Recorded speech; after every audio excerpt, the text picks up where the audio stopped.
देश चाहता है संसद चले, संवाद हो, चर्चा हो,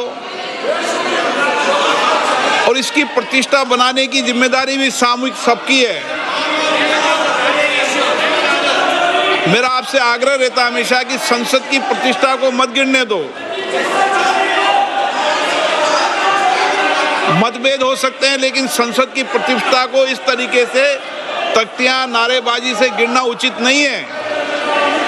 आप सब वरिष्ठ नेता हैं, देश का नेतृत्व करते हैं।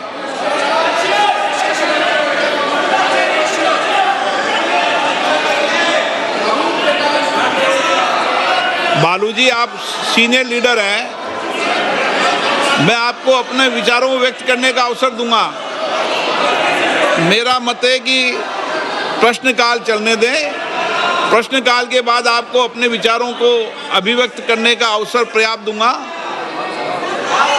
प्रश्नकाल में चलने दें। आप तख्तियां लेकर सदन पे बैठे अपनी अपनी सीट पे विराजें।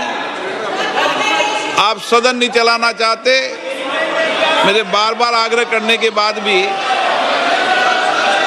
आप सदन में गतिरोध कर रहे हैं, ये लोकतंत्र के लिए उचित नहीं है। सदन की कार्रवाई आज 2 बजे तक के लिए स्थगित की जाती है।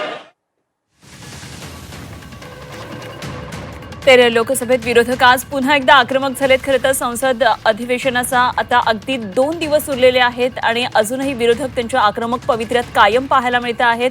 तर लोकसभेत आता विरोधक पुन्हा एकदा आक्रमक दिसतात आणि सध्या लोकसभेचं कामकाज पुन्हा एकदा 2 वाजेपर्यंत तहकूब करण्यात आलेलं आहे। संसदेच्या पावसाळी अधिवेशनामध्ये यंदा कुठल्याही प्रकारचं कामकाज पुढे सरकू शकलेलं नाहीये। विरोधकांचा सातत्यानं गदारोळ पाहायला मिळतोय।